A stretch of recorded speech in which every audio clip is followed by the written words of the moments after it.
Doctor Saraswati Radhakrishnan, इसका photo दिख रहा है ना? यहाँ भी दिख रहा है तो यहाँ भी देखिए, वहाँ दिख रहा है।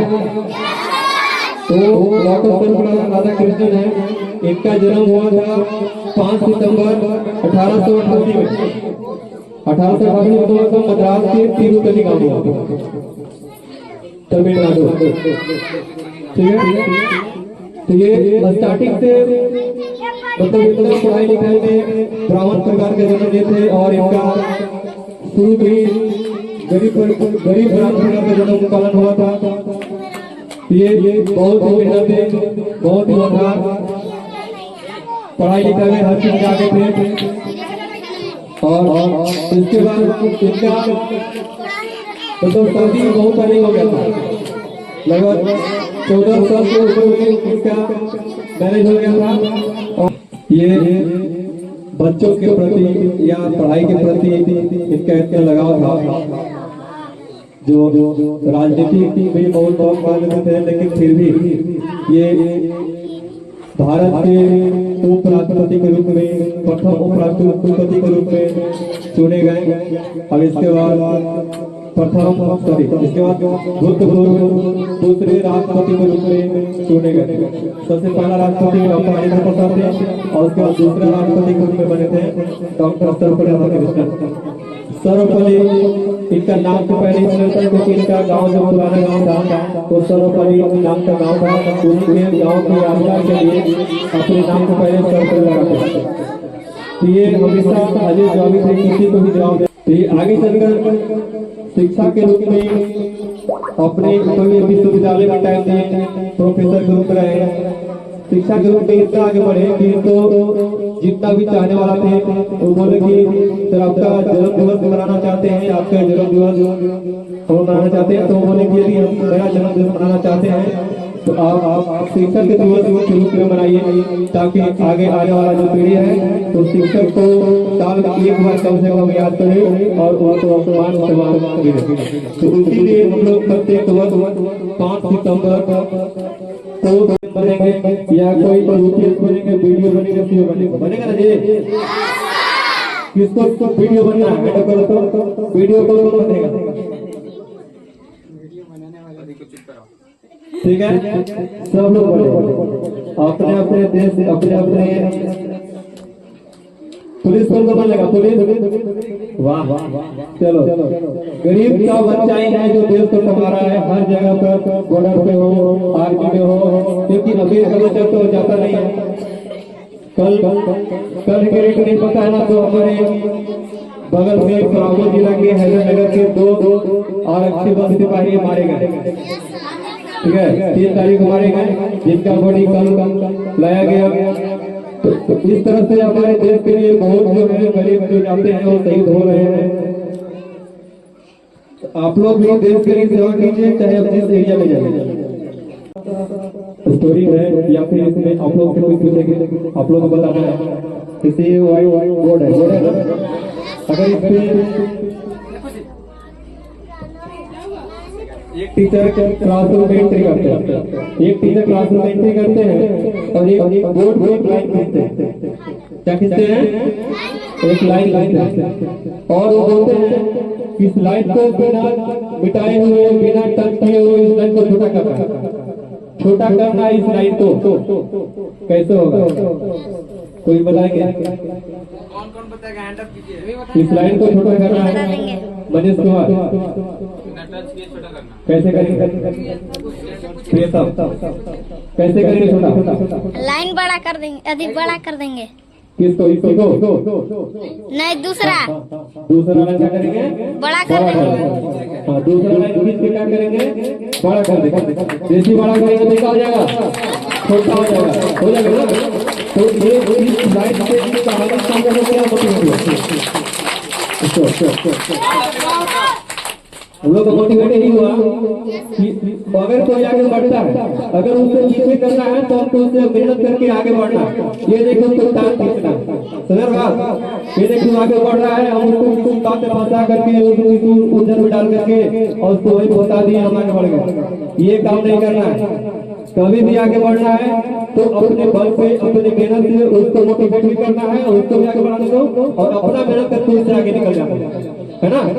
कोई लड़का क्या करता, इसको छोटा करता बचाता काटता, कि काटने का मतलब क्या हुआ, उसको टांग खींच रहे हैं, नुकसान पहुंचा रहे हैं, है ना।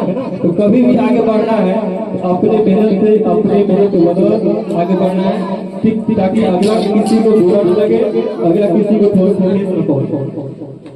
पहला अप्लाई का ये मोटिवेशन। सेकेंड है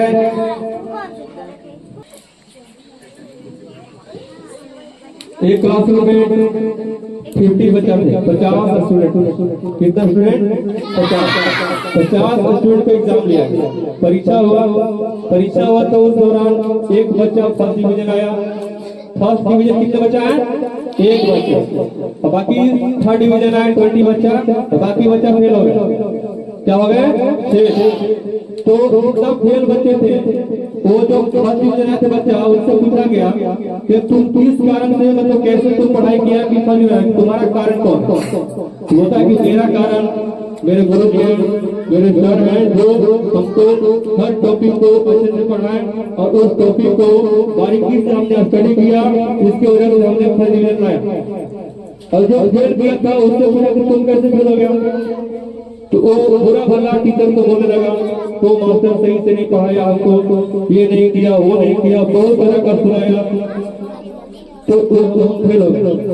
अब एक चीज बताइए, क्लास में 50 बच्चे जो है एक ही क्लास में हैं और पढ़ाने वाला टीचर भी सेम है, तो अब बताइए कि एक बच्चा फर्स्ट आया उसके लिए अच्छा पढ़ाई हुआ और जो बच्चा फेल हो गया उसके लिए गलत पढ़ाया गया, गलत पढ़ाया गया, नहीं ना। तो उसका कमी किसका है?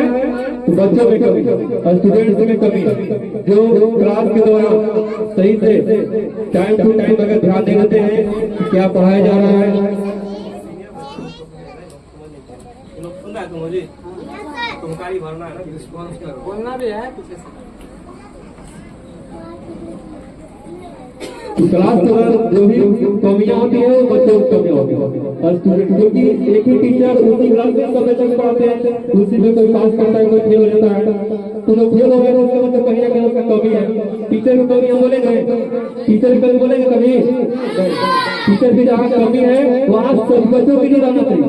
ये देखिए फर्स्ट किया उसकी अलग टीचर है, क्लास वही पढ़ा, तो इससे यही मतलब सीख मिलता है कि क्लास में जब भी रहिए आप सभी टीचर जो भी क्लास में देते हैं टीचर, तो उसको उनके बातों को सुनना है, एक बात भी तुम लोग के लिए क्या है, नॉलेजफुल है, एक एक बात ध्यान से सुनना है, जो भी बात समझ नहीं आता है उसको पूछना है कि मैम यहाँ पर कैसे होगा, ये कैसे होगा, क्योंकि जितने बात पूछेंगे उतने ही आप आपके डाउट को क्लियर करेंगे और क्लास को भी मोटिवेट अच्छा से अच्छा मतलब परफॉर्मेंस मिलेगा और बच्चों को समझने के लिए जिसको भी काम होता है। ठीक है ना सब लोगों को? एक क्लासरूम में एग्जाम हो रहा था, क्या हो रहा था? एग्जाम। पहले भी यदि कोई सुने ध्यान से सुनेंगे, एग्जाम हो रहा था तो एग्जाम के ड्यूरेशन में एग्जाम से पहले 5 मिनट का ब्रेक मिलता है, 5 मिनट ब्रेक मिलता है, उसमें जो बच्चे होते हैं वो बाहर जाते हैं और इसी बीच एक लड़का का घड़ी खो जाता है, घड़ी ठीक है, खो जाता है, तो वो कंप्लेन करता है सर को कि सर मेरा एक घड़ी था वो खो गया, पता नहीं कौन निकालेगा। तो टीचर ने कहा किया, जब घंटी लगा क्लासरूम में तब एग्जाम स्टार्ट हुआ, तो स्टार्ट होने से पहले सबको बोले कि थोड़ी देर के लिए रुक जाइए, कुछ काम है। तो सारे बच्चे के लिए आंख पे पट्टी बांध दिया, टीचर ने क्या किया, मतलब उसको ढूंढने का तरीका बता, सारे बच्चे की आंख पर पट्टी बांध दी, ब्लैक पट्टी, और इसके बाद बारी बारी से सारे के बैग चेक किए, पैकेट चेक किए, तो चेक करते करते करते करते एक स्टूडेंट के पैकेट से वो घड़ी मिला, तो घड़ी मिला और उसके बाद एक लड़का जिसका वाच खोया हुआ उसके बैग में जाकर उसका पैकेट में जाकर डाल दिया। डाल दिए। इसके बाद सब बोले कि सब लोग अपना अपना पट्टी खोल दिया गया। इसके बाद जो जिसका घड़ी बनाया था वो बच्चा बहुत खुश हुआ, बहुत खुश हुआ अपने कि हाँ चलो घड़ी मिल गया। इसके बाद जो चुराया था घड़ी चुराया था तो उसके अंदर मतलब अपने आप में बहुत अफसोस हो रहा था कि हम घड़ी चुरा लिए, इस तरफ को देखने क्या बनेंगे ये नहीं, बहुत तरह का उसके अंदर ग्लानि आया कि हम कहीं ना कहीं गलत कार्य कर रहे हैं, गलत काम कर रहे हैं, जिसकी वजह से हमको डिमोटिवेट हो रहा है। तो वो अपने आप में संकल्प लिया कि आज के बाद हम चोरी नहीं करेंगे और अच्छे से मेहनत करके पढ़ेंगे और आगे बढ़ेंगे। तो दिन से इतना संकल्प लिया तो दिन रात मतलब 16 घंटा 18 घंटा पढ़ना शुरू कर दिया। फालतू कामों से उलझते हुए सिर्फ और सिर्फ पढ़ाई करते गए। एक दिन ऐसा बड़ा बिजनेसमैन बना, उस एरिया का सबसे बड़ा बिजनेसमैन। तो उस स्कूल में एक बार फंक्शन हो रहा था, प्रोग्राम हो रहा था। तो मुख्य अतिथि के रूप में चीफ गेस्ट जिसको बोलते हैं ना, चीफ गेस्ट के रूप में उसको बुलाया गया। जो बिजनेसमैन बना उसको बुलाया गया चीफ गेस्ट के रूप में। बुलाने के बाद बोला, सबसे पहले आया तो सर को प्रणाम किया और इसके बाद बोला कि सर माफ कर दीजिएगा सर, उस दिन जो हमने घड़ी चुराया था, ठीक है। तो उसके बाद बोले कि तुम ही था वो जो घड़ी चुराया था? बोले कि हाँ हम ही थे वो जो घड़ी चुराया था। सर आपने नहीं देखा था क्या? बोले कि हम एक्चुअल में नहीं देखे थे क्योंकि हम लोग पट्टी बांध लिए थे आप पे, ताकि मेरे सामने कोई बच्चा का जो इमेज है, जो तस्वीर है वो गिर नहीं कि हम कौन बच्चा चोर है कौन नहीं। तो टीचर कभी भी नहीं चाहते हैं कि कोई भला हो या बुरा हो, या कोई वो नहीं चाहते। वो हमेशा चाहते हैं कि मेरे सामने सब एक समान है, सब एक नजर में है। ये नहीं कि वो बच्चा गरीब का है या वो बच्चा गलत किया है तो उसको ये करो करो। जो बच्चा गलत करता है उसको मोटिवेट करना है। ये कहानी से ही दिखता है कि अगर कहीं भी रहिए तो ईमानदारी पूर्वक काम करना है, ईमानदारी बनाना है और पढ़ाई पर ज्यादा फोकस करना है, ठीक है।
फिर क्या हुआ चला? फिर चला फिर से एक बार।